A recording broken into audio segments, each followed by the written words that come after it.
কবরে একটা ফেরেশতা সর্বপ্রথম আসে, রোমান ফেরেশতা। এই রোমান ফেরেশতা হাজির হবে। এই রোমান ফেরেশতা আসবে, আপনার জীবনের সব নেকি আর বদিগলি দুইটা কাগজ, এই দুইটা ডকুমেন্ট নিয়ে সামনে এসে হাজির হবে। একটার মধ্যে সব নেকি লেখা আছে, আর একটার মধ্যে গুনাহ লেখা আছে। সব আমলনামাগুলি নিয়ে হাজির হবে। রোমান ফেরেশতা দেখে বলবে, ও আল্লাহর বান্দা বান্দি ওঠো, এখন ওঠো, এখন ওঠো। উঠায়া বলবে, তোমার জীবন সব নেকিগুলি লেখো, সব নেকি লেখো। মিথ্যে লিখবে না, মিথ্যে লিখবে না। আমার কাছে কিন্তু ডকুমেন্ট আছে, তুমি জীবনে কি করেছো ওইগুলি লেখো, নিজে হাতে লেখো। এইটা দিয়ে চলবে না, নিজে হাতে তোমাকে লিখতে হবে। এবার মর্তা ব্যক্তি বলবে, তিনি তো বলবে, আল্লাহর ফেরেশতা আমি কলম পাবো কোথায়? এবার বলবে, হাতের সাত আঙ্গুলি তুমি কলম বানাও, এটা কলম হয়ে যাবে। জোরে কম সুবহানাল্লাহ। এবার বলবে, কালি পাবো কোথায়? মুখের তো তোমরা কালি বানাও। আর খাতা পাবো কোথায়? কাপড়ে কাপড় খাতা হয়ে যাবে। এবার সব নেকি কথা মনে হবে, এক পাশে লিখতে লিখতে লিখতে লিখতে সব নেকি শেষ হয়ে যাবে। এবার বলবে, তুমি তোমার জীবনের সব গুনাহগুলি লেখো, আমার কাছে কিন্তু ডকুমেন্ট আছে, অতএব মিথ্যা লিখবে না। সব গুনার কথা মনে হবে, কিন্তু লিখতে যাবে না। কি করতে হবে না? লিখতে যাবে না। তোমাকে বলবে লেখো, লেখা শুরু করবে। লেখা শেষ হয়ে গেলে এবার তার স্বাক্ষর নিয়ে, সিল দিয়ে, আপনার টিপসই নিয়ে, আপনার সুন্দর করে আমলনামা লটকায়া দিয়া যাবে, আপনার গলায় পেঁচায়া দিয়া যাবে।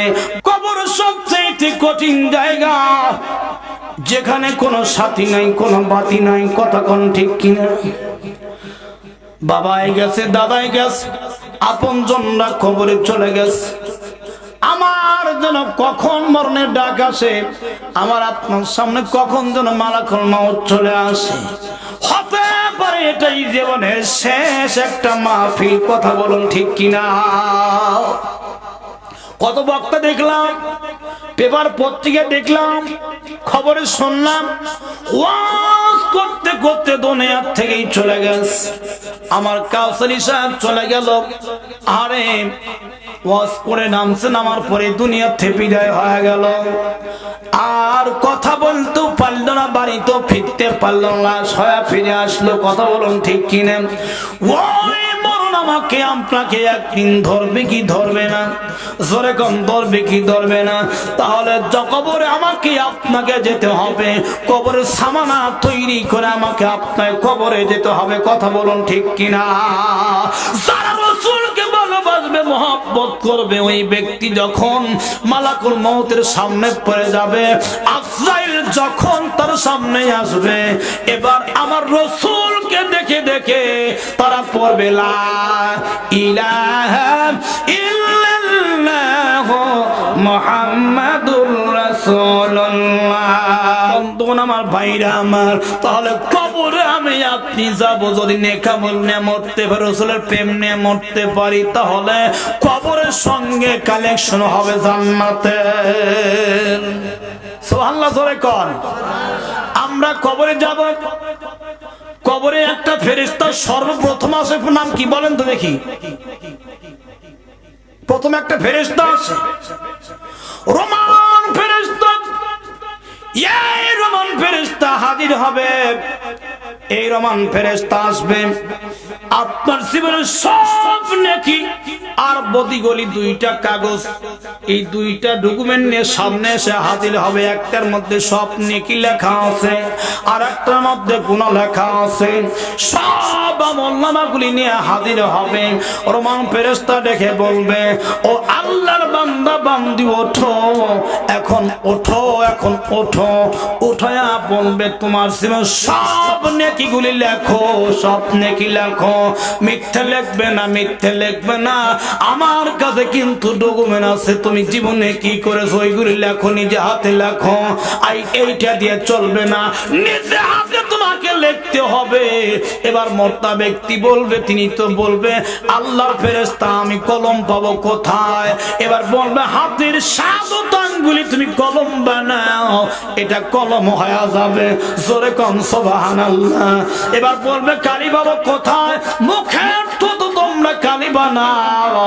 আর তোমরা খাতা পাবো কোথায়? কাপড়ে কাপড় খাতা হয়ে যাবে। এবার সব নেকির কথা মনে হবে, এক পাশে লিখতে লিখতে লিখতে লিখতে সব নেকি শেষ হয়ে যাবে। এবার বলবে তুমি তোমার জীবনের সব গুনাহগুনি লেখো, আমার কাছে কিন্তু ডকুমেন্ট আছে, অতএব মিথ্যা লিখবে না। সব গুনার কথা মনে হবে কিন্তু লিখতে যাবে না। কি করতে হবে না? লিখতে যাবে না। তোমাকে বলবে লেখো, লেখা শুরু করবে। লেখা শেষ হয়ে গেলে এবার তার স্বাক্ষর নিয়ে সিল দিয়ে আপনার টিপসই নিয়ে আপনার সুন্দর করে আমলনামা লটকায়া দিয়া যাবে, আপনার গলায় পেঁচায়া দিয়া যাবে।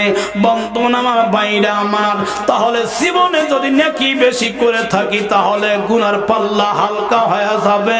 জান্নাতি অর্থাৎ নেকির পাল্লা আল্লাহ ভারী করে দিবে। জোরে কোন সুবহানাল্লাহ। এই জন্য নামাজ পড়তে হবে, রোজা করতে হবে, হজ করতে হবে, যাকাত দিতে হবে, নেক কাজ যত আছে সব করতে হবে, গুনার কাজ ছাড়তে হবে। যদি আমরা হাদিস আর কোরআন দিয়ে জীবন গঠন করি, ওই জীবন তো হবে সোনার জীবন, জান্নাতি জীবন। আল্লাহ কবুল করুক, আমরা বলি আমিন।